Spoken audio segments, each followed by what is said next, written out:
Ketika iblis dilaknat Allah Subhanahu wa Ta'ala, malaikat Jibril dan Mikail menangis.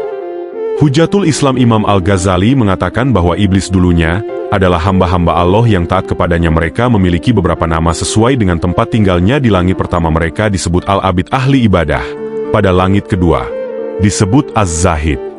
Pada langit keskivi kokolme Alhamdulillah Arif. Pada langit keempat disebut Al-Wali.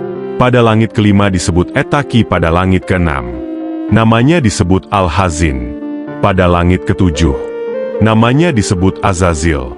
Dan selama 1000 tahun mereka rajin dan taat beribadah sujud non-stop kepada Allah, bahkan pernah menjadi pemimpin malaikat. Suatu ketika telah memerintahkan iblis sujud kepada Nabi Adam, lalu iblis berkata, "Adakah engkau lebih mengutamakannya daripada aku, sedangkan aku lebih baik darinya? Engkau ciptakan Adam dari tanah." Lalu Allah Subhanahu wa Ta'ala berfirman yang maksudnya, "Aku menciptakan apa yang aku kehendaki."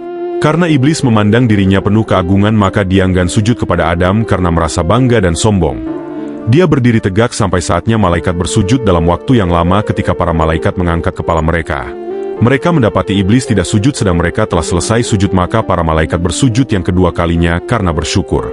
Tetapi iblis angkuh dan enggan sujud. Dia berdiri tegak dan memalingkan mukanya dari para malaikat yang sedang bersujud. Dia tak ingin mengikuti mereka, tidak merasa menyesal karena kengganannya. Kemudian Allah merubah mukanya dari aslinya yang sangat indah menjadi seperti babi hutan. Allah merubah kepalanya seperti kepala unta, dadanya seperti daging yang menonjol di atas punggung, wajah yang ada di antara dada dan kepala itu seperti kera, kedua matanya terbelah pada sepanjang permukaan wajahnya, lubang hidungnya terbuka seperti cerek tukang bekam, kedua bibirnya seperti bibir lembu, taringnya keluar seperti taring babi hutan, dan janggutnya terdapat sebanyak 7 helai.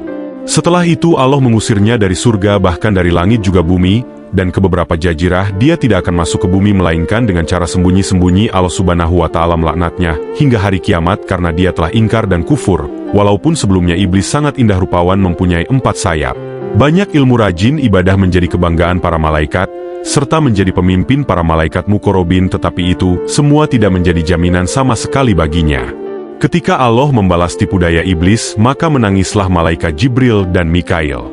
Lalu Allah berfirman, "Apakah yang membuat kamu menangis?" Lalu mereka menjawab, "Ya Allah, kami tidaklah aman dari tipu dayamu." Firman Allah, "Begitulah aku. Jadilah engkau tidak aman dari tipu dayaku."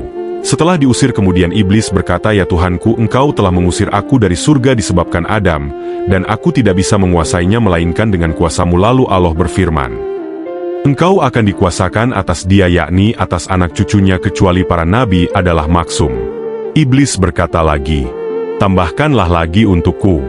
Allah berfirman, "Tidak akan dilahirkan seorang anak bagi manusia kecuali tentu dilahirkan untukmu 2 padanya." Iblis berkata lagi, "Tambahkanlah lagi untukku." Lalu Allah berfirman, "Dada-dada mereka adalah rumahmu, engkau bisa berjalan di sana sejalan dengan peredaran darah manusia."